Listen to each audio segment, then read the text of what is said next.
Hello every one. ഒരു കാര്യം ആദ്യം ഞാൻ പറയാം. ഞാനിവിടെ മതം കൊണ്ടുവരുന്നതല്ല, എൻ്റെതായിട്ടുള്ള പേഴ്സണൽ അഭിപ്രായമാണ് ഞാൻ പറയുന്നത്. ഞാൻ കന്യാസ്ത്രീയാണ്.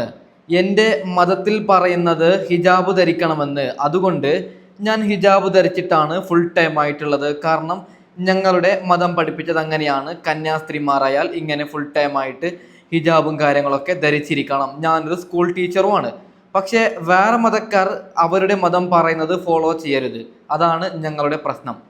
മക്കളെ, എൻ്റെതായിട്ടുള്ള പേഴ്സണൽ അഭിപ്രായമാണ് ഞാൻ പറയുന്നത്.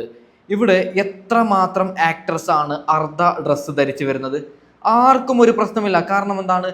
അവരുടെ അവകാശമാണ്. എന്ത് ധരിക്കണമെന്ന് അവർ തീരുമാനിക്കും. ഞാൻ എന്ത് ധരിക്കണമെന്ന് ഞാൻ തീരുമാനിക്കും. ഇപ്പോൾ ഒരുപക്ഷെ ഞാൻ ഈ ടീഷർട്ട് എടുത്തിട്ടാണ് സംസാരിക്കുന്നതെങ്കിൽ എനിക്ക് റൈറ്റ്സ് ഉണ്ട്. നിങ്ങൾക്ക് എങ്ങനെ വേണമെങ്കിലും ജീവിക്കാനുള്ള അധികാരമുണ്ട് ഈ ഇന്ത്യ രാജ്യത്ത്. അപ്പോൾ ഇവിടെ പറയുകയാണ് ഹിജാബ് ധരിക്കുന്നത് തെറ്റാണ്, ഹിജാബ് ധരിച്ച് സ്കൂൾ കോളേജിൽ വരരുത് എന്ന് പറയുന്നത് തെറ്റല്ലേ? ഒരു കാര്യം ഈ കന്യാസ്ത്രീയോട് ഞാൻ ചോദിക്കാൻ ആഗ്രഹിക്കുന്നു. അതായത് നിങ്ങൾ ഹിജാബ് ധരിച്ചിട്ടാണ് പറയുന്നത് അവർ ഹിജാബ് ധരിക്കരുത് എന്ന്. അത് തെറ്റല്ലേ? അതായത് കേരളത്തിന് ഒരു നിയമമുണ്ട്. ഒരു കാര്യം ഞാൻ പറയുകയാണ്.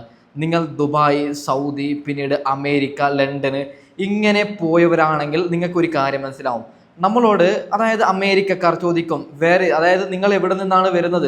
അപ്പോൾ നമ്മൾ പറയും കേരളം. അപ്പോൾ കേരള അങ്ങനെ പറഞ്ഞിട്ട് നമുക്ക് കൈതറലുണ്ട്. കാരണം എന്താണ്? കേരളത്തിന് അത്രയും നല്ലൊരു വിലയുണ്ട്. കാരണം ഇവിടെ ജാതി പറഞ്ഞ് തമ്മിൽ തല്ലുന്നില്ല, എല്ലാവരും ഒന്നാണ്. അങ്ങനെയാണ്. ഇപ്പോൾ കേരളത്തിൽ കൃഷ്ണന് എന്തെങ്കിലും സംഭവിച്ചാലും, മുഹമ്മദിന് എന്തെങ്കിലും സംഭവിച്ചാലും, ജോസഫിന് എന്തെങ്കിലും സംഭവിച്ചാലും മലയാളികൾ ഒരുമിച്ചാണ് നിൽക്കുന്നത്. അല്ലാതെ അവൻ മുസ്ലിമാണ്, ക്രിസ്ത്യനാണ്, ഹിന്ദുവാണ്, അങ്ങനെയല്ല. ഇവിടെ ആർക്കെങ്കിലും എന്തെങ്കിലും ഒരു പ്രശ്നം സംഭവിച്ചാൽ നമ്മൾ ഒറ്റക്കെട്ടാണ്. അതുകൊണ്ട് നമ്മൾ പുറത്ത് കൺട്രിയിൽ പോയി കഴിഞ്ഞാൽ നമുക്ക് എന്തുമാത്രം വിലയാണ്. ആ കൊച്ചു കേരളത്തിൽ എന്തിനാണ് നിങ്ങൾ പ്രശ്നമുണ്ടാക്കുന്നത്? ഹിജാബ് ധരിക്കരുത് അങ്ങനെയൊക്കെ പറഞ്ഞ് അവരവരുടെ ഇഷ്ടമല്ലേ. നമുക്കതിനെ അങ്ങനെ കാണാമല്ലോ. എന്ത് പ്രശ്നമാണ്? അവിടെ ബെഞ്ചിലിരുന്ന് MDMA അടിച്ചതല്ലല്ലോ, ബെഞ്ചിലിരുന്ന് ഡ്രിങ്ക് അടിച്ചതല്ലല്ലോ. ഒരു ഹിജാബ് ധരിച്ചു എന്ന് പറഞ്ഞിട്ട് ഇത്ര വലിയ പ്രശ്നമാക്കണോ? നിങ്ങൾക്ക് ബോധമുണ്ടോ?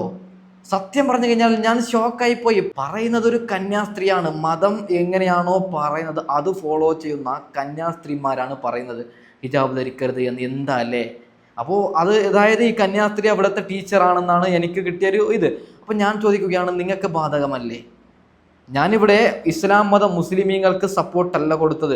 എൻ്റെ കാഴ്ചപ്പാടിൽ എനിക്ക് തോന്നിയ കാര്യങ്ങളാണ് ഞാൻ വിളിച്ചു പറഞ്ഞത്. നമുക്കെന്തായാലും എന്താണ് ഈ കന്യാസ്ത്രീക്ക് പറയാനുള്ളത് അത് ജസ്റ്റ് ഒന്ന് കേട്ട് നോക്കാം. ഓക്കെ, ബേസിക് ഇഷ്യൂസ് നമ്മുടെ യൂണിഫോമിറ്റി കീപ്പ് ചെയ്യാത്ത ഒരു രീതിയിലുള്ള ഒരു പ്രവേശനമായിരുന്നു ഒരു കുട്ടിക്ക് ഉണ്ടായിരുന്നത്. യൂണിഫോമിറ്റി, നമ്മുടെ സ്കൂൾ യൂണിഫോമിറ്റി, നമുക്ക് പ്രിസ്ക്രൈബ്ഡ് യൂണിഫോം ഉണ്ട്, അതനുസരിച്ച് കുട്ടി വന്നില്ല. ഒരു 4 months she's okay with that uniform. But ഒരു പെട്ടെന്നുള്ളൊരു സുപ്രഭാതത്തിലാണ് കുട്ടി ഈ ഒരു രീതിയിലുള്ള യൂണിഫോം ആയിട്ട് വരുന്നത്. നമ്മൾ പറഞ്ഞതനുസരിച്ച് കുട്ടി അത് മാറ്റി വെച്ചു, ബാഗിൽ വെച്ചു. സ്നേഹത്തോടെയാണ് നമ്മളത് പറഞ്ഞത്. കുട്ടി അത് കേൾക്കുകയും ചെയ്തു. 3rd day മദർ വന്നിരുന്നു നമ്മുടെ അടുത്ത് പറയാനായിട്ട്. നമ്മൾ പറഞ്ഞു റൂൾസ് ആൻഡ് റെഗുലേഷൻസ് അനുസരിച്ചാണ് നിങ്ങൾ അഡ്മിഷൻ എടുത്തപ്പോൾ നമ്മളത് പറഞ്ഞിരുന്നു. So you have to keep it.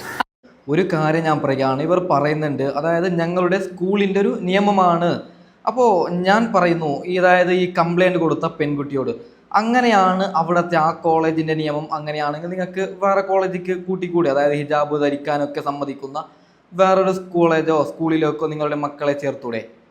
പിന്നെ ഒരു കാര്യം ഞാൻ പറയുകയാണ്, എന്താണ് ഹിജാബ് ധരിച്ചാലുള്ള പ്രശ്നം? അതും കൂടി നമ്മൾ ചർച്ച ചെയ്യണം. എന്താണ് പ്രശ്നം? നിങ്ങൾ ആരും ഇതിൽ മതം കൊണ്ടുവരണ്ട. ഓക്കെ, എന്താണ് ഹിജാബ് ധരിച്ചാലുള്ള പ്രശ്നം? അത് മാത്രം പറഞ്ഞാൽ മതി. എന്തെങ്കിലും പ്രശ്നമുണ്ടോ? അത്രക്കും വൃത്തികേടാണോ ഹിജാബ് ധരിക്കുന്നത്? സത്യം പറഞ്ഞു കഴിഞ്ഞാൽ വളരെ വളരെ മോശമാണ്. ഞാൻ കേരളത്തിന്, അതായത് മലയാളികൾക്ക് നല്ലൊരു വിലയുണ്ട്. ആ കണക്കിന് ഞാൻ കേരള ഗവൺമെൻറ്റിനോടൊരു കാര്യം പറയുകയാണ്. നിങ്ങൾ ചെയ്യേണ്ടത് നമ്മുടെ മലയാളികൾക്ക് വേണ്ടി നിങ്ങളൊരു കാര്യം പറയണം. അതായത് നടിമാർക്ക് എങ്ങനെ വേണമെങ്കിലും നടക്കാം, ഡ്രസ്സ് ഇടാതെ വേണമെങ്കിൽ നടക്കാം, അത് അവരുടെ ഇഷ്ടമാണ്. ഹിജാബ് ധരിക്കുന്നവർക്ക് അവരുടെ ഇഷ്ടമാണ്, എങ്ങനെ വേണമെങ്കിലും നടക്കാം. അതിനുള്ള ഒരു അവകാശം നമ്മൾ കൊണ്ടുവരണം. കുറേ പേര് പറയുന്നുണ്ട് നടിമാർ എല്ലാം കാണിച്ച് നടക്കുന്നു. നമ്മുടെ രാഹുൽ ഈശ്വർ കഴിഞ്ഞ വീഡിയോയിൽ അമല പോളിനൊക്കെ വിമർശിച്ചു, എന്തിനാണ് അർദ്ധ ഡ്രസ്സ് ഇടുന്നതും ഒക്കെ. അപ്പോൾ ഞാൻ പറഞ്ഞു വരുന്നത്, ആർക്ക് വേണം എങ്ങനെ വേണമെങ്കിലും നടക്കാം, അങ്ങനെയുള്ള നിയമം നമ്മൾ കൊണ്ടുവരണം. അതായത് ഡ്രസ്സ് കാണിച്ചോട്ടെ, അതായത് നടിമാർക്ക് എല്ലാം ഊരി നടക്കാൻ താല്പര്യമെങ്കിൽ ഓക്കെ ഫൈൻ. ഹിജാബ് ധരിക്കുന്നവർക്ക് ഹിജാബാണ് നല്ലതെങ്കിൽ ഓക്കെ ഫൈൻ, നമ്മൾ അതിനെ അനുവദിക്കണം. അതിലെന്തിനാണ് നമ്മൾ അവിടെ വർഗീയത കൊണ്ടുവരുന്നത്? അതിലെന്തിനാണ് നമ്മൾ മതം കൊണ്ടുവരുന്നത്? ഇതൊക്കെ അറിയാൻ പാടില്ലാത്തത് കൊണ്ടാണ് ഞാൻ ചോദിക്കുന്നത്. ഓക്കെ, എന്താണ്? അതായത് ഇപ്പം കുറേ പേർക്ക് നടിമാരെ ഭയങ്കര പുച്ഛം, അവർ അങ്ങനെ നടക്കുന്നു എന്ന്. ഫൈൻ, നമ്മൾ അനുവദിക്കണം. ഇത് മലയാളിയാണ്, ഇവിടെ എങ്ങനെ വേണമെങ്കിലും ജീവിക്കുന്ന അവകാശം എല്ലാവർക്കുമുണ്ട്.